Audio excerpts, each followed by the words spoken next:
Good morning po, magandang umaga po ulit sa inyo. Ngayon ay araw ng Huwebes. Ulit. No, dahil may situation 2 pa tayo ngayong araw ng Huwebes. Ayan, ayusin muna po natin. Wait.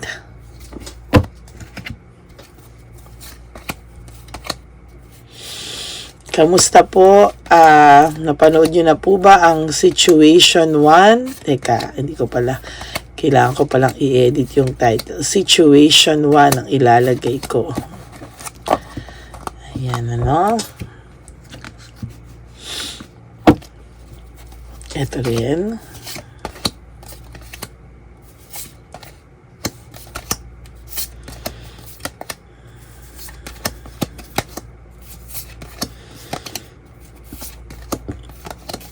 Okay. Tabi muna natin to. Ano po kaya ang makikita natin sa situation 2, no? This is now situation 2. So, ngayon po, ikaw po ay, so far, kahit papano po, no? Dati po kasi parang lahat binigay mo sa kanya, even financial, no? Binigay mo sa kanya lahat, binuhos mo po, wala ka pong tinira sa sarili mo. Kahit na hirap ka na po, laban ka pa rin po, no? Binibigay mo pa rin po lahat ng pangangailangan niya, as in, lahat ng pangangailangan niya. Ang dami mo pong pagkukulang sa sarili mo, there's loss of opportunity and missed chance, no? Kasi lahat po talaga ay binigay mo sa person na ito, lahat po ay, kumbaga sa ay lahat pong yan ay parang ginawa mo to parang to make him or her happy, no? Sa totoo lang, no? Ginawa mong pinasaya mo po itong taong to, minahal mo, kasi pag masaya siya, kaya binigay mo lahat, masaya ka na din, ano? Pero siya, tingnan mo yung ginawa, talagang, abuso to.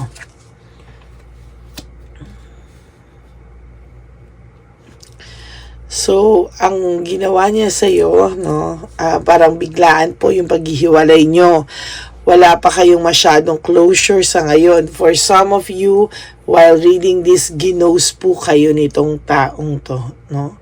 Ginose kayo or wala pa kayong closure up to this moment, no? Hindi pa kayo masyado nagkakaroon ng closure, incomplete, no? Masasabi ko na hindi pa talaga kayo nagkaroon ng closure.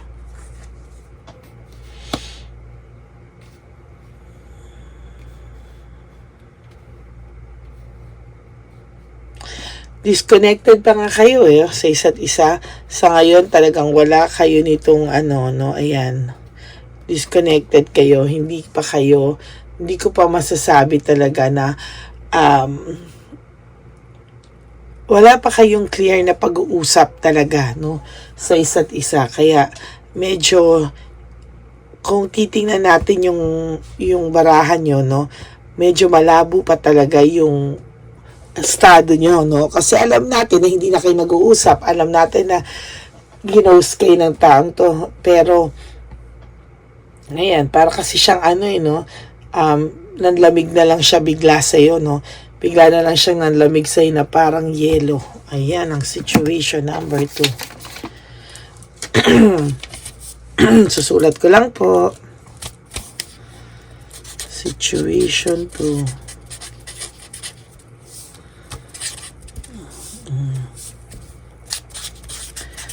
Para nanlamig siya sa iyo parang yelo. Nanlamig na lang siya sa iyo bigla.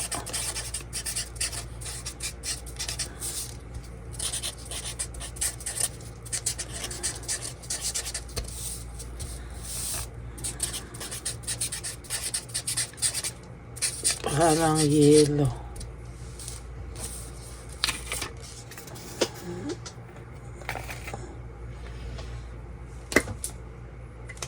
So, nanlamig na lang siya sa'yo, bigla parang yelo, no?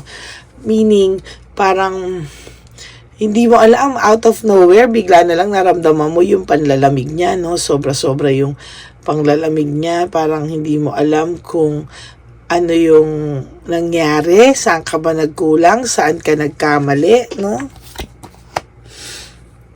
Ngayon, right now, you are trying to heal, no? You are trying to heal from this, no? Kailangan lang, gusto mo lang po ay malaman ang katotohanan, no? Lahat ng katotohanan. Kasi although meron kang instinct, may intuition ka, meron kang mga bali-balita, pero still, you wanna know the truth, no? And the truth is, kaya siya nanlamig sa iyo na parang bula, is because meron po siyang iba, no? Meron po siyang iba. As in, meron po siyang iba. Nagkaroon po siya ng iba, no, na hindi mo inaasahan na magagawa niya sa iyo. Pinilit mong intindihin pa din, pinilit mo pa rin siyang iahon sa, kumbaga, yung relationship nyo, pilit mo pa rin nilaban, pero nung huli talaga pong wala talaga pong makikita po natin na, alam mo yon, sobra po yung pain na binigay sa'yo ng taong ito. Actually, yung tao nyo naman po ngayon ay stress and burned out, no? Restlessness. Meaning, nararamdaman niya din po ngayon yung consequences ng ginawa niya sa'yo, no? Kung sa iniisip niyo po, hindi bumalik sa kanya, hindi po, bumalik po sa kanya. Bumalik po talaga sa kanya.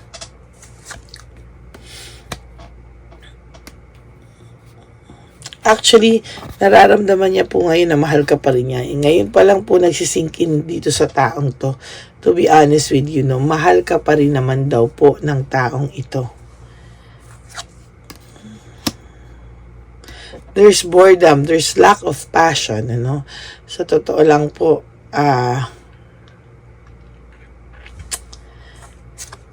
bored na bored po siya sa mga oras na to.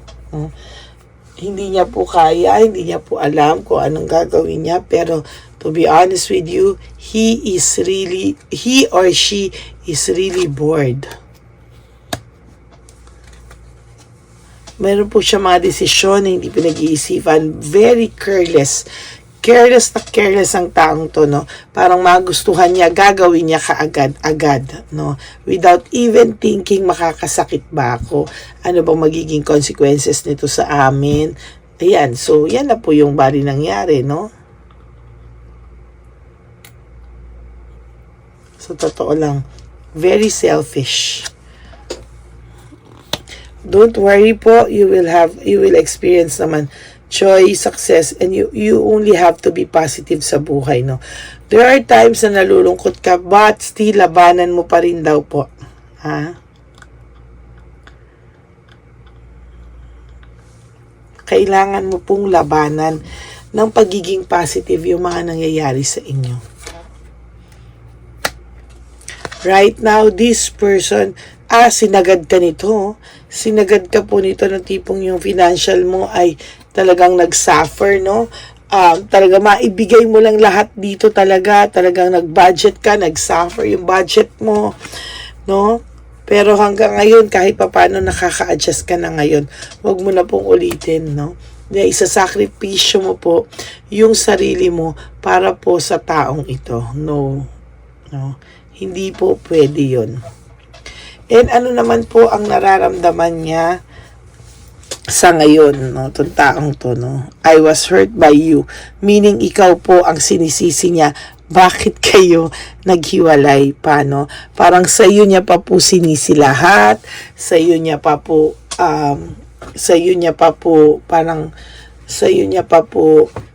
ginawa yung dapat, parang siya yung nagkaroon ng kasalanan.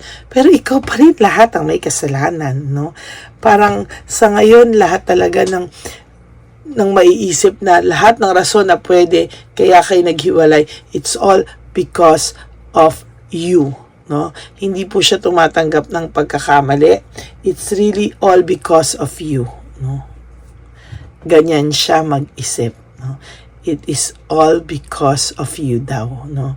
May mga ganyan po kasi talagang tao eh. Yung tipong sila na yung nakasakit, sila na yung nanloko, pero i-justify pa nila na, kasi kaya ako nagawa to dahil sa'yo, ganito ka, ganito ka, ganito ka, pinush mo ko. Hindi po, no? Don't buy that silly excuse, no? Hindi po yan totoo.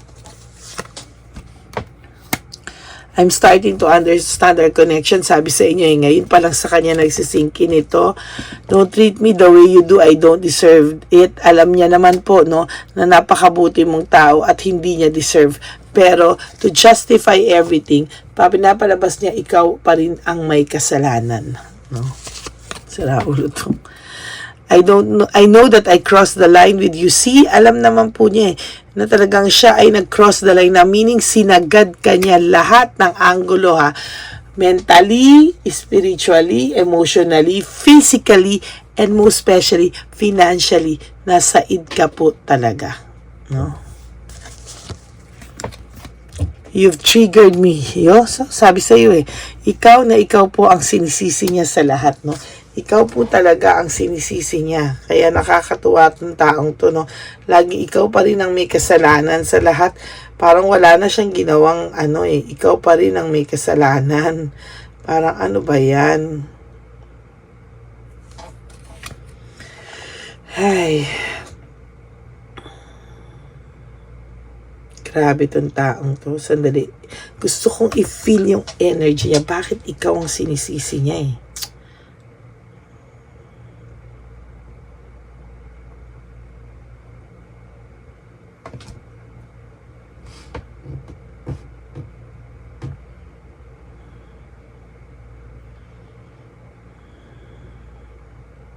Ayan, no? Talagang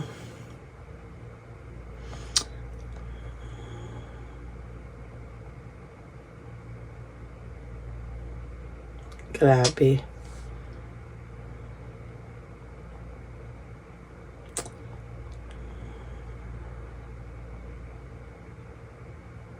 Sobra.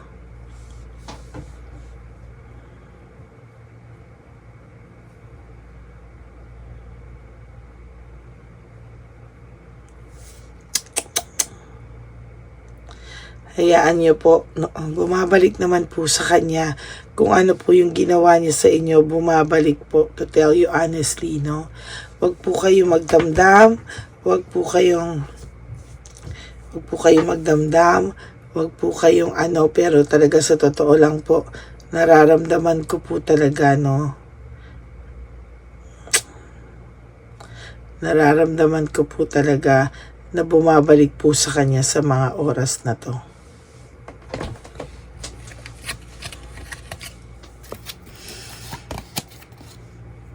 I remember every detail of that day. Naiisip niya pa rin po lahat ng mga ginagawa niyo on a daily basis.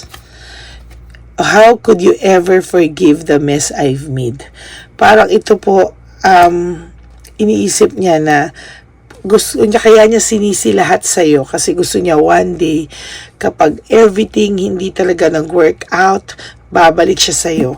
At pagbalik niya sa'yo, sinasabi ko lang, pag bumalik ka, no? Pag bumalik siya, pwede mo pa rin siya tanggapin kasi ang feeling mo, ikaw yung nagkasala, no? Kaya mapapatawad mo pa rin siya. Just being near you is intoxicating. No, yung kasama po kasi niya ngayon is a very toxic person. Hindi po siya makagalaw, to be honest with you. Hindi po siya makagalaw. Itong taong to talaga, naghanap lang to ng excuse para makapaglandi, para ikaw lagi sinisisi niya to justify yung mga ginawa niyang alam niyang mali at pagbebetray sa'yo.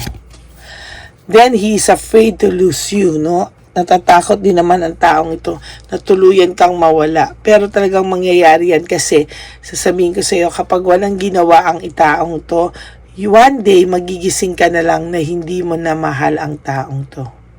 No? Ayoko nito. Ang gagawin natin, one day, magigising ka na lang, hindi mo na mahal ang taong to. No, na ikaw mismo ayaw mo ng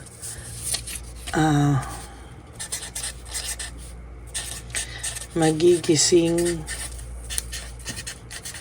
ka na lang isang umaga na hindi mo na mahal ang taong to.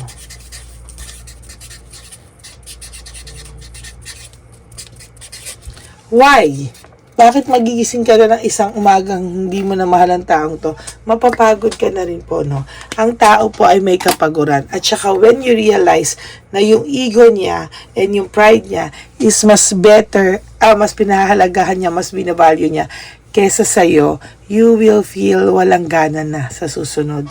I assure you, then pag bumalik to sa'yo, baka titingnan mo na lang siya and sasabihin mo sa sarili mo, hindi ko na pala siya mahal. Yun yung masakit na part doon pag pinatagal niya pa to. I couldn't let you get close to me. See, hindi siya talaga makalapit sa'yo, no? Hindi siya makalapit sa'yo. It is dark without you. Lungkot na lungkot siya pero wala siyang ginagawa, no? Ako naiinis ako sa taong to na talagang lungkot na lungkot, hirap na hirap. Well, in fact, napakadali ng solusyon sa problema niya. Ibaba niya yung pride niya, ibaba niya yung ego niya, sabihin niya sa'yo lahat, wala.